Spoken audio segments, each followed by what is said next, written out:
شیر شاہ سوری کا اصل نام فرید خان تھا۔ 1486 میں پیدا ہوا، جونپور میں تعلیم حاصل کی۔ 21 سال والد کی جاگیر کا انتظام چلایا، پھر ولی بہار کی ملازمت بھی کی۔ جنوبی بہار کا گورنر بھی بنا۔ کچھ عرصہ شہنشاہ بابر کی ملازمت کی، بنگال، بہار اور کنوج پر قبضہ بھی کیا۔ مغل شہنشاہ ہمایوں کو شکست دے کر ہندوستان پر اپنی حکومت بھی قائم کی۔ اپنی مملکت میں بہت سی صلاحیتیں نافذ کی۔ اپنے تعمیری کاموں کی وجہ سے ہندوستان کا نپولین کہلایا۔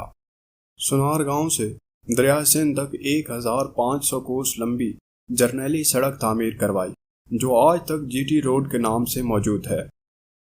شہنشاہ اکبر مملکت کا نظام چلانے میں شیر شاہ سوری سے بڑا متاثر تھا۔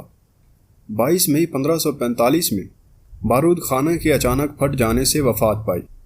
تاریخ دان شیر شاہ سوری کو برصغیر کی اسلامی تاریخ کا عظیم رہنما، فاتح اور مسلح مانتے ہیں۔ اردو ادب میں شیر شاہ سوری کے متعلق کئی مثالی قصے ملتے ہیں۔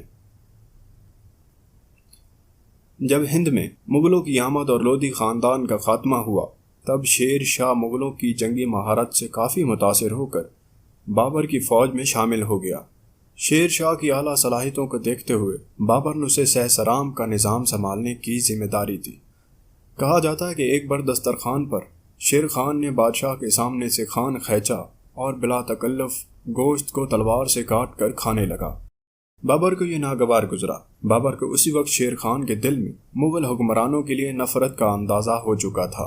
شیر خان کی آزاد طبیعت بابر کی ماتحتی کو زیادہ دن تک برداشت نہ کر سکی، اور وہ جلد ہی بہار لوٹ آیا اور کم سن شہزادہ جمال خان، جو کہ نواب بن چکا تھا، اس کی اطالقی پر فائز ہو گیا۔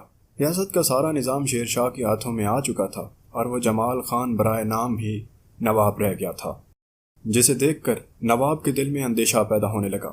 اسی درمیان شیر خان نے چنار کے قلعہ دار کی بیوہ سے شادی کر لی، جس کے بدلے میں چنار کا قلعہ شیر خان کے قبضے میں آ گیا۔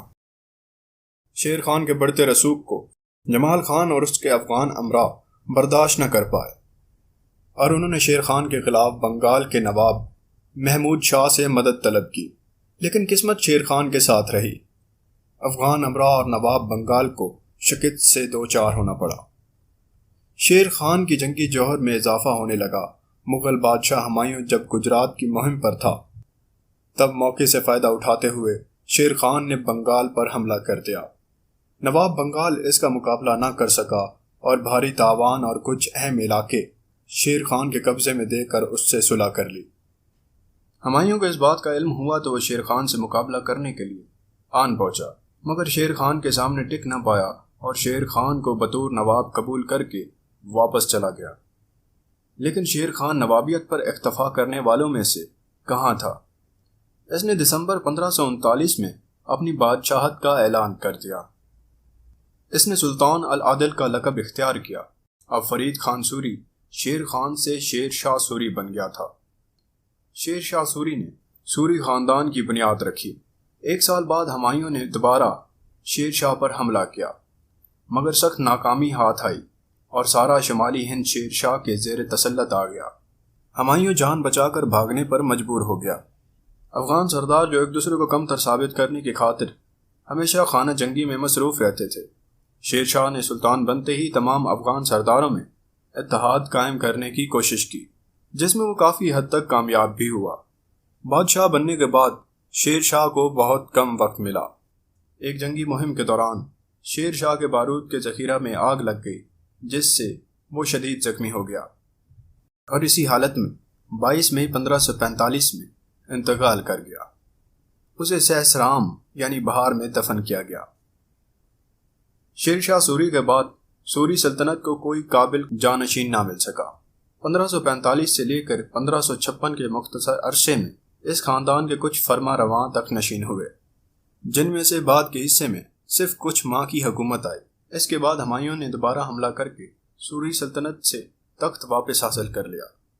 شیر شاہ سوری کی شخصیت اور ان کی خوبیاں ان کے مخالفین کو بھی ان کا مداح بنا دیتی ہیں۔ شیر شاہ سوری کو حکومت کے لیے بہت کم وقت مل پایا، یعنی تقریباً 5 سال 1 ماہ، لیکن اس مختصر سی مدت میں شیر شاہ سوری نے وہ کارنامے سر انجام دیے جن کی مثال ہندوستان کے کسی حکمران کے طور میں نہیں ملتی، چاہے یہ اشکوک عزم ہو یا بادشاہ اکبر یا پھر اورنگزیب ہی کیوں نہ ہو، شیر شاہ سوری نے ریاست سے جرائم کا خاتمہ کرنے کے لیے کڑے اقدامات کیے، ملوث پائے جانے والے افراد کے لیے کڑی سزائیں تجویز کی، سپاہیوں کو نقد تنخواہ دینے کا نظام قائم کیا، سکوں کے نظام میں بہتری لائی گئی، سونے چاندی اور تانبے کے سکوں کو رواج دیا گیا اور ہر سکے کی قیمت متعین کی گئی۔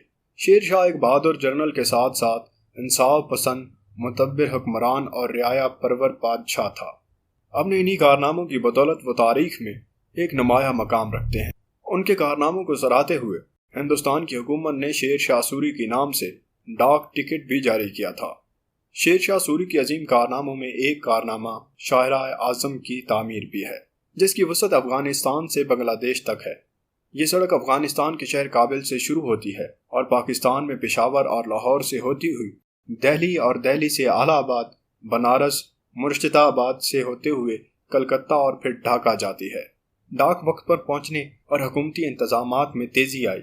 اس کے لیے جگہ جگہ راستوں پر ڈاک کے لیے مخصوص چھاؤنیاں قائم کی گئیں، جہاں ڈاک کے ذمہ داران کے لیے تازہ دم گھوڑے ہر وقت موجود رہتے تھے۔ تجارتی قافلوں کو قزاقوں کے ڈر سے نجات ملی۔ شیر شاہ نے زراعت کے میدان میں بھی کافی اصلاحات کی۔ ملک بھر میں کسانوں کی زمین کی پیمائش کے لیے ایک پیمانہ مقرر کیا اور اسی پیمانے کی مناسبت سے فصلوں پر ٹیکس عائد کیا جاتا۔ اگر کسی سال فصل اچھی نہ ہوتی یا کسانوں کو نقصان ہوتا تو ٹیکس معاف کر دیا جاتا اور سرکاری خزانے سے کسانوں کو معاوضہ دیا جاتا۔ بہتر انتظامیہ کے پیش نظر ریاست کی مختلف صوبوں، ضلعوں، برگنوں میں تقسیم کی اور ہر حصے پر ایماندار عملوں کو مقرر کیا۔